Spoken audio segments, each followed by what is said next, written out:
Бибээр Монгол хүмүүнд харилцааж байгаа өнөөгийн аргачлалыг эрс өөрчлөлийг хэмээн бодож явдаг нэгэн. Манай Монгол улсын өмнөх түүхийг зөвхөл 310 жилийн турш төвд хэл бичиг, 70 жилийн турш орос хэл, грек бичиг, харин сүүлийн 20 жилд англи хэл, латин бичигт шүтэж ирлээ.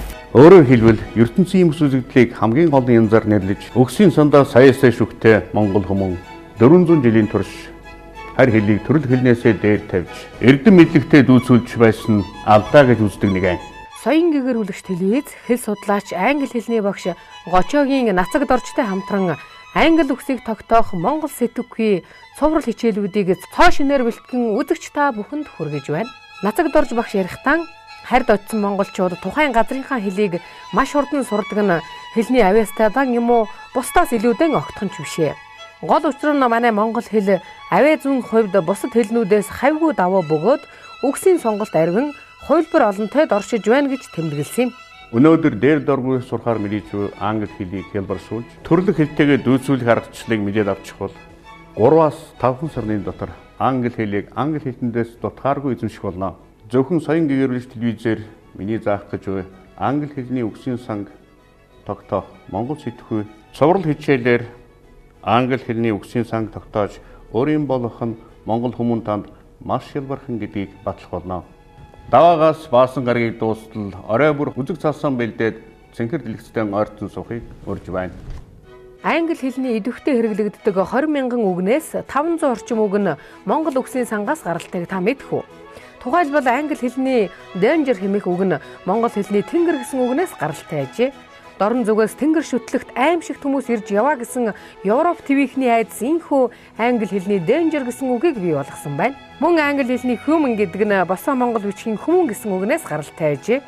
Энэ мэдчлэн монгол хэлтэн англи үгсийн мөн чанарыг зөв ойлгож гаднаас нь бас гүнээс нь мэдэрч сурах цоошин аргачлалыг Гочогийн Нацаг Дорж багш соён гэгэрүүлэгч телевизийн үзэгчдэд хүргэх гэж байна. Эрхэм үзэгч та бүхэн англи үгсийг тогтоох монгол сэтгүүкийн цуврал хичээлийг даваа гарагаас баасан гараг дуустал өдөр бүр 21 цагт зөвхөн соён гэгэрүүлэгч телевизээр хүлээн авч үзээрэй.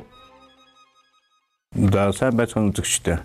Өнөөдөр англи хэлний үгсийн санг тогтоох монгол сэтгүүкийн хичээлийн маань 5 дугаар эхэлж байна. За энэ хичээл дээр бид өмнөх хичээлүүдийн үргэлжил болгоод англи үгс хэрхэн бүтдэг аргачлал ялангуяа бидний эхний хичээл дээр орж исэн үсгнүүд хоорондоо хэрхэн шүлжидэг тухай бодиттой жишээнүүдийг дахин хичээлээ батгах зорилгоор үргэлжлүүлье. За энд ийм нэг үг байна. Burn гэж үг байна. За энэ бол шатаах гэсэн англи үг. Burn доотлолт нь энтэй төстэй бас нэг үг биччихье. Furnace. Энэ хоёр үг юугаар ялгаа? Энэ болохоор зэрэг. За энэ бол шатаах гэж хэлье.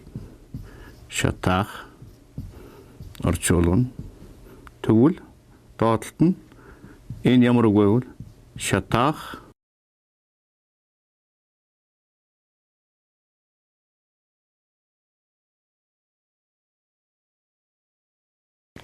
P үсэг 2 burn гэвэл шатаах, furnace гэвэл шатаах зов. За энэтэй адилхан банк хэрэглэгддэг үгнүүд байна. Жишээлбэл fire гэж үг байна. Fire гэдэг юу гэдэг вэ? Энэ гал гэсэн үг. Тэгвэл ийм нэг үг байдаг. Pyro гэж. Pyrotechnic гэхээр зэрэг галын техник, галын галт салют гэсэн утгатай байдаг. Тэгэхээр хоёулаа гал гэсэн санаа. Бас л гал гэсэн үг. Гал түлхэхгүй гал гарлааг бол fire гэнэ. Галын галаас үүсгэртэй ямар нэгэн салюттай холбоотой юм болохоор fire гэж хэлдэг. Pyro. Тэр эргээд л бидний нөгөө энэ анхны хичээлүүдээр орж ирсэн P, F үсгүүд хоорондоо чөлөөтэй, B үсэг энэ гурав бол чөлөөтэй хоорондоо шилжиж байна. За тэгжээтэл энд бас нэг fire гэдэг үг маань шилжээд fry гэж үг болно. Энэ яг хуурах, шарах гэсэн үг.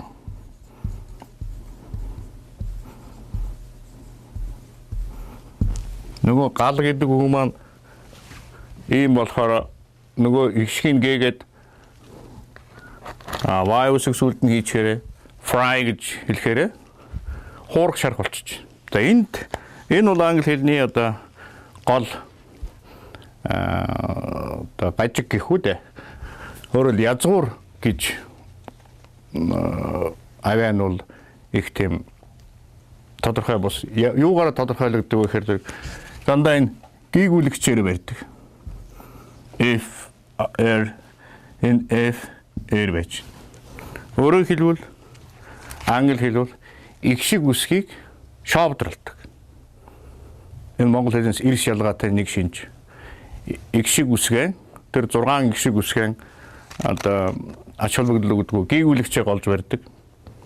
За үүнээс болоод одоо язгуур үгийн язгуурууд бол янз янзаар хувирж байгаа мэт санагддаг.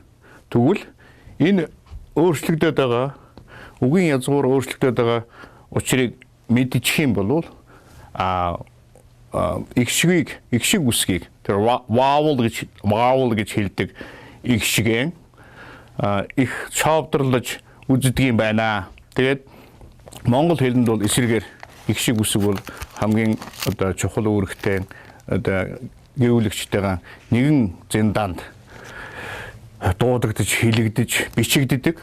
Гэтэл англи хэлтэнгүүд бол их шиг үсгийг шоовдрлдаг юм байна. Тэгээд янз янзын одоо хэл хооронд нь одоо холбоод их шигэн авианууд үүсгдэг боловч тэр нь одоо ийм хувирлын дутуу одоо үнэлдэг учраас гэдэг юм уу, ерөөсөө тэдний хэлний онцлог гэх үү их шиг үсгээ ингэж гээгдүүлдэг. Тийм учраас бид энэ гүйүүлэгчээ бариад байх юм бол үгийн язгууруудыг алдахгүй байх боломж байгаа юм байна гэсэн ойлголттой боллоо. За тэгээд эндээс үндэслээд хэд хэдэн жишээг бас юун дээр компьютер дээр нэг харъя. За энэ бодит байнгал хэрэглэгддэг жишээнүүд үг байна. Live гэж ингэж үчхээр эхний тэр live гэж үчхээр тэр амьдрах. Бас live гэж биччихэд live гэж уншвал амьдарна. Жишээл амьдар нэвтрүүлэх буюу шууд нэвтрүүлгийг live гэж хэлдэг. Урд нь үсэг тавьчихаараа alive гэхээр зэрэг амьдарна. Eat somebody alive. Одоо ямар нэгэн something ямар нэгэн юмыг амьдарна гэдэг юм уу? Энэ тийм утгатай байна. Living гэхээр амьдарч байгаа, live гэхээр амьдарсан. Гэтэл V үсэг нь F болгочих юм бол энэ бол амьдрал болчих. Тэгээд та нарт хэлжсэн нөгөө анхны хичээлүүдээр V, P, F, W үсгнүүд бүгд хоорондоо ингэж чөлөөтэй солигддог. Тэгээд амьдрал гэсэн үгийн одоо амьдрал гэсэн үг бол ингээд үүсчдэг. Үсгнүүд гүйүүлэгчүүдээ хоорондоо солидог. Ийм байдаг. Гэтэл нэгэнд амьдрал байдаг юм бол одоо хайр дурлал байх юм бол амьдрал байна гэсэн love гэдэг тэр нь аа болгочих юм бол энэ хайр дурлал болгочих. Гэтэл нөгөө loss гэх юм бол энэ бол үзэн ядах болгочих те. Meet гэсэн үг байна. За meet гэсэн үг жишээл зүгээр эндээс харахад уулзах учрах meet гэвэл уулзсан болчих байна. Нэг игшгийн гээчхээр өнгөрсөн цаг болчих байна. Meet гэхээр зэрэг нэгэнт учирж байгаа юм чинь энийг А үсгээр сольчих юм бол эрэм бололцох нэг ангийн гэсэн нэг дорын улсууд. За meeting гэвэл одоо амьтны ороорох гэсэн санаа байна. За mature гэхээр зэрэг нас бий гүйцэх нэгэнт учраад одоо ирэмэлсэн болоод нас бийг үүсэх гэсэн санаа байд юм байна. Match гэхээр зэрэг таацуулах, таарах гэсэн утга гарч ирж байна. Тэгээд matches гэхээр олон тоон дээр болоод ирэхээр нөгөө чүдэнз яадаг вэ гэхээр зурвал чүдэнзний мод хоёр зурж ээж, учирж ээж гал гарна шүү дээ.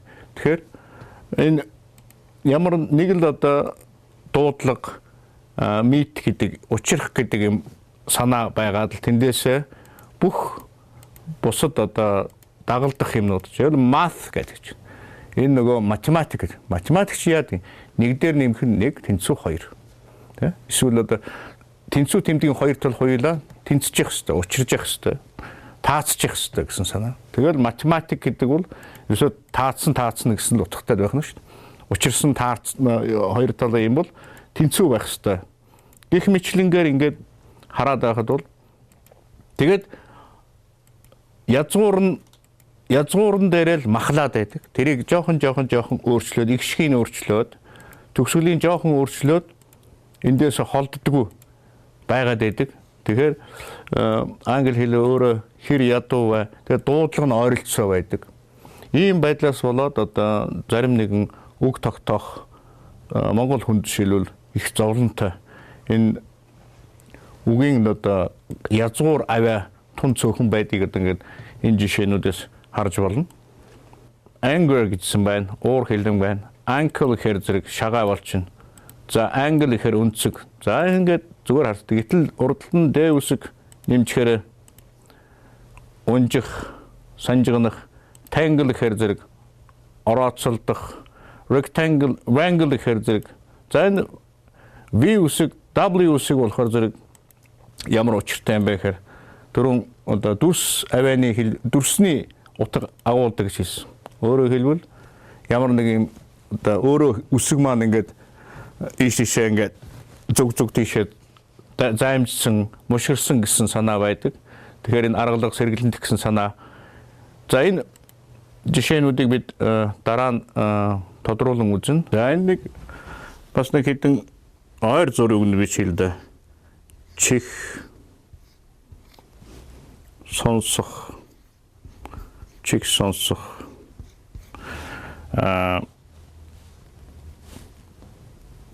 давтах,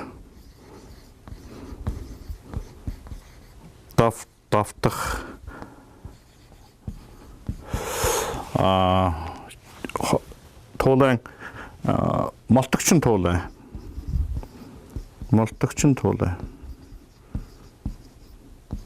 Энэ ердийн туулайнаас арай хурдан гүйдэг тийм туулай байдаг.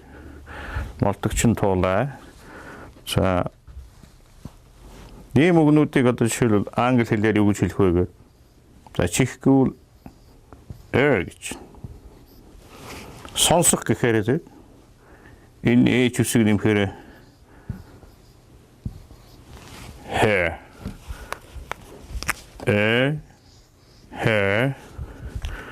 Одоо нэг ямар нэгэн урлагийн арга хэмжээнд оролцохын өмнө бэлтгэл хийдэг.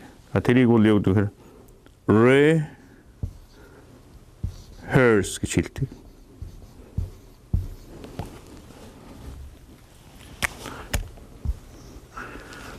Одоо дахин сонсох гэх үү дээ. Одоо дахин сонсно бэлтгэл прогон гэж яриад монголчууд. Гэтэл нөгөө сонсох чих гэдэг үгнээсээ л үүссэн байдал. Гэтэл энэ молтогчин туулай гэхээр зэрэг hair. Тэгэхээр чихтэй туулай бол хэдээд их том чихтэй байдаг. Тэгэхээр молтогчин туулайг нь онцлохоор зэрэг hair гэдэг ердийн туулайг бол rabbit гэж хэлдэг. Тэгээ магадгүй энэ чих одоо том чихт гэж ялгаж хэлхийн тулд одоо ингэж зохиосон болтой. Монгол хэлнүүд чих сонсох давтлах хийх молтогчин туулайг бол шал өөр сонсголонтой төгсгөлөг англи хэлэнд бол ийм үгнүүд бол их ойр байгааг та нар анзаарч байгаа бох. Тэгээд энэ дөрвөчийн тэр жишээтэй адилхан энд игшгийг бас сольсон байна. Тэгээд бид яагаад энд ингэж эднэрт бол ингэж бичээд байна гэхээр уртлын хичээлээр энийг ерөөсө бид тим гэж дуудах хэцүү. Дүрсийг хараад тухайн нэг үгэнд орсныхын дараа дуудахгүй бол яг үсэг байхад нь дуудаад тэр хизээч эргэж тэрнтэйгээ наалдахгүй мөрөхгүй байх нь. Тэгэхээр монголчууд маань энэ авиануудыг ерөнхийдөө энэ хоёр авиаг бол нэгтгээд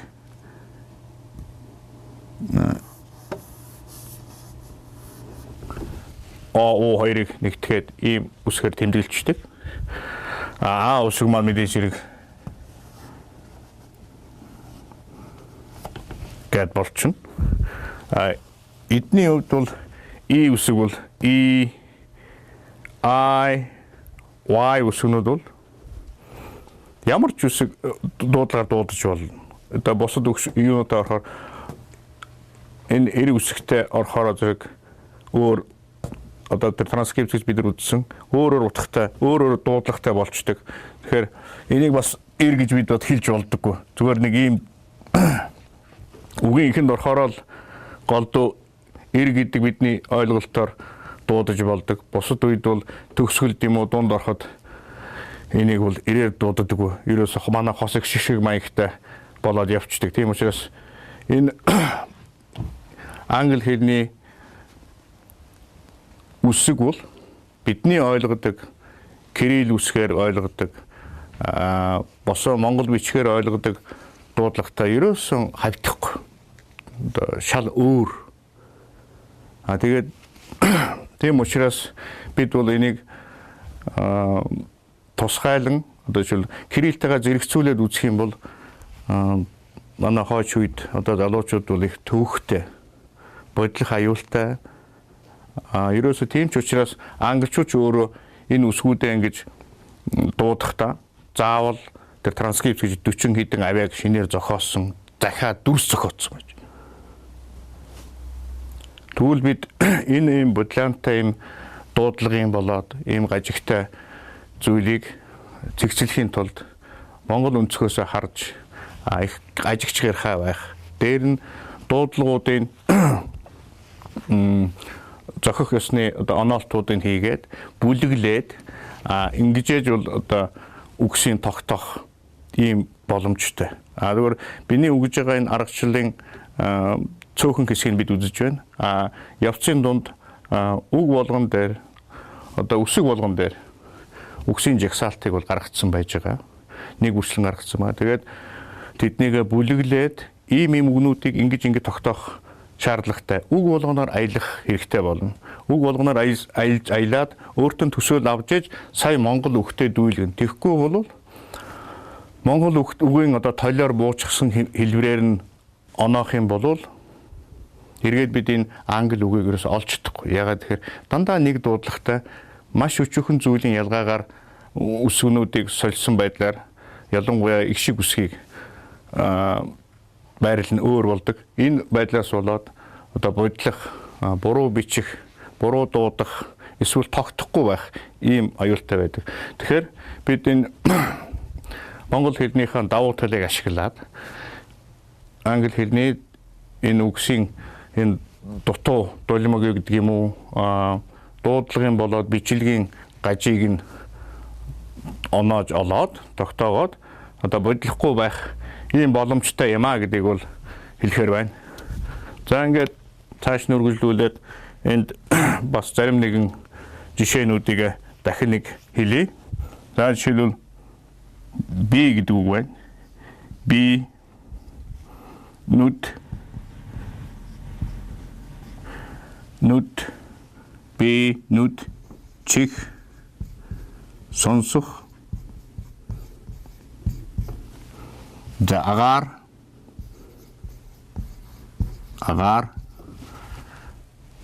үс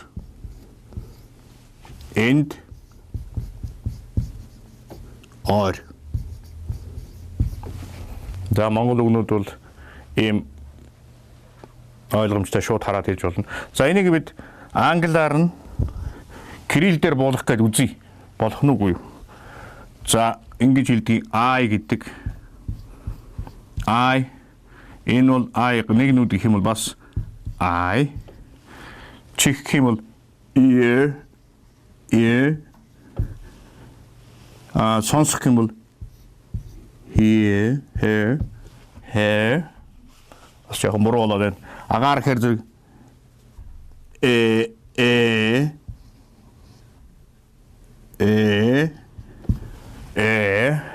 үсгээр зэрэг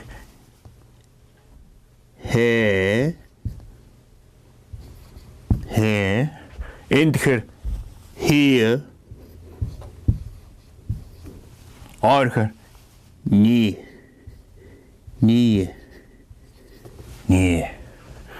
за нэг иймэрхүү маягтай болох юм байна. За тэгвэл англиар нь бичиж. Англиар нь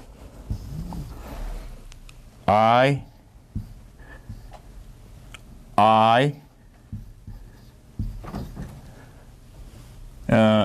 ear hear air hair hear near.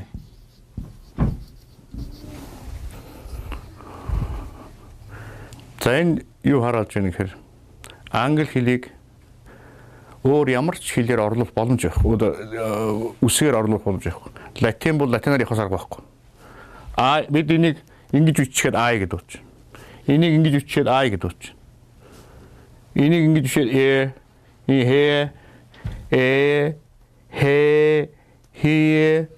ни.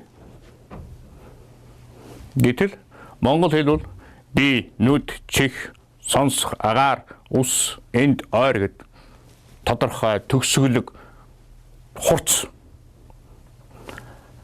Тийм ч учраас монгол хэл Монголын улс товчоог бид нэр хятадаар галгилсан байдаг.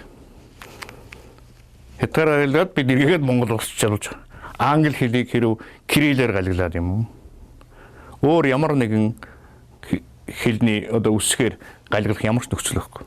Тэг харагдж байна. Ийм төгсгөлөг биш, ийм жоохон дутмаг хэл. Бид хэлжсэн яг 16 дугаар зуунд дөнгөж байр сураад дөнгөж олж ихэлсэн хэлээ гэж. Тэгэхээр хэлний зүйн талаасаа, хэл талаасаа, авийн талаасаа, аль талаасаа монгол хэлэнд гүйц төгөхгүй хэл байна. Тэгэхээр бид яах ёстой юм бэ? Бүхэл боломж ашиглах ёстой. Монгол хэл бол нэгдүгээр үгсийн сандаа, хоёрдугаарт маш олон авиатай. Төгсгөлөг тэгвэл тэгээд дээр нь бид нэгэнт монгол хэл өөрөө төгсгөлөг тийм олон авиатай юм бол англи хэлний энэ цөөхөн авиан төгссөн яг онсон тийм үгнүүд маш их бий. Одоо би түрүүн хэлсэн 500 орчим үг байна гэсэн тийм маш олон байна. Тэгвэл 500 үг гэдэг бол бас хангалттай тоо. Нэгдүгээрт, хоёрдугаарт зарим нэг огт хамаагүй юм шиг боловч монгол хэлтэй ойр үгнүүд бий. Жишээлбэл arrive гэж үг бий. Энийг гарал үүслэр нь хөөх юм бол тэмч монгол үгтэй ойрох хавцах юм байхгүй. Түрүүчийн 500 үгтэй бол дотор орохгүйгээр тооцох юм бол энийг бол бид arrive гэдэг дуудлагаар нь arrive ирв. Өөрөө энэ үг нь ирхэл гэсэн үг. Arrive ирв. Тэгвэл achieve гэдэг нь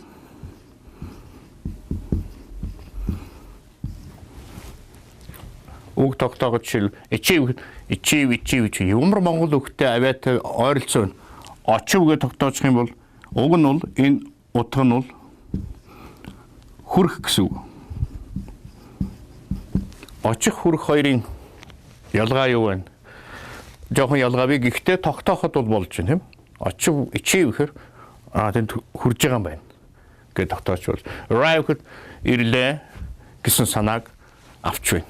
Тэг гэх мэтлэнгээр англи үгсийн цөөхөн авайг бид Монгол аваагаараа тайлж болохоор байна. Тийм учраас бидний хувьд бол бас давуу тал үүсч байгаа. Нөгөө талаараа англи хэлний өөрийнх нь учир дутагдaltaй байдлыг ашиглаад үг бүтдэг аргуудыг мэдчих юм бол олон үгсийг таньдаг болно. Тэгээд дараагийн хичээл дээр бид хамгийн 500 үгнээс одоо Монгол англи үгтэй адилхан 500 үгээ үзнэ. Тэрийг маш хурдан гүйлгэж нэг цагийн хичээлээр үзчихэд дараа нь бол үгсийн одоо гол бүтээдэг үгсийг англи үгийг олон болгодог тэр префикс буюу ухтвар үгсийг одоо нэг үрчлэн үзнэ. Тэгэхээр тэр утгыг мэдчих юм бол тэр тухайн префиксийг ухтвар үгийг ямар ч үгний урд залгаад үндсэн санааг нь мэдчих юм байна гэж ойлгож болно. За үүгээр манай өнөөдрийн хичээл өндөрлөө. Англи хэлний үгсийг Монгол сэтгүүгээр тайлах хичээлийн маань 5 дугаар өндөрлөө. Дараагийн хичээл хүртэл баяртай. Бибээр Монгол хүмүүнд харилцааж байгаа өнөөгийн аргачлалыг эрс өөрчлөлийг хэмээн бодож явдаг нэгэн. Манай Монгол улсын өмнөх түүхийг зөвхөл 310 жилийн турш төвд хэл бичиг. 70 жилийн турш орос хэл хэрэг бичиг. Харин сүүлийн 20 жилд англи хэл, латин бичигт бүтэж ирлээ. Өөрөөр хэлбэл ертөнцийн юмс үзэгдлийг хамгийн гол янзаар нэрлэж өгсийн сандаа саяасаа шүхтэй монгол хүмүүс 400 жилийн турш харь хэлийг төрөл хэлнээсээ дээр тавьж эрдэм мэдлэгтэй дүүцүүлж байсан алдаа гэж үздэг нэгэн. Соён гээгэр хүлэгч телевиз, хэл судлаач, англи хэлний багш Гочогийн нацаг доржтой хамтран англи үгсийг тогтоох монгол сэтгүүгийн цуврал хичээлүүдийг цоо шинээр бэлтгэн үзэгч та бүхэнд хүргэж байна.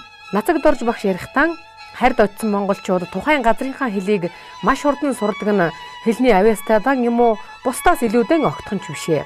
Гол учир нь манай монгол хэл авиа зүүн хувьд бусад хэлнүүдээс хавьгүй даваа бөгөөд үгсийн сонголт арвин хувилбар олонтой доршиж байна гэж тэмдэглэсэн юм. Өнөөдөр дээр доргүй сурахаар мэдээч англи хэлийг хэлбэрсүүлж төрлөх хэлтэйгээ дүүцүүлэх аргачлалыг мэдээд авчих бол 3-аас 5 сарны дотор англи хэлийг англи хэлтэндээс дутгааргүй эзэмших болно. Зөвхөн соён гэгэрүүлж телевизээр миний заах гэж англи хэлний үгсийн санг тогтоох монгол сэтгүү цуврал хичээлээр англи хэлний үгсийн санг тогтоож өөрийн болох нь монгол хүмүүн танд маш хялбархан гэдгийг батлах болно. Даваагаас баасан гарагийг дуустал орой бүр үзэг цаасан бэлдээд цэнхэр дэлгэцтэй ойртон суухыг урьж байна. Англи хэлний идэвхтэй хэрэглэгддэг 20 мянган үгнээс 500 орчим үг нь монгол үгсийн сангаас гаралтайг та мэдэх үү? Тухайлбал англи хэлний danger хэмээх үг нь монгол хэлний тэнгэр гэсэн үгнээс гаралтай ажээ. Дорн зүгээс тэнгэр шүтлэгт аимшигт хүмүүс ирж яваа гэсэн Европ ТV-ний айдас энхүү англи хэлний danger гэсэн үгийг бий болгосон байна. Мөн англи хэлний human гэдэг нь босоо монгол бичгийн хүмүүн гэсэн үгнээс гаралтай ажээ.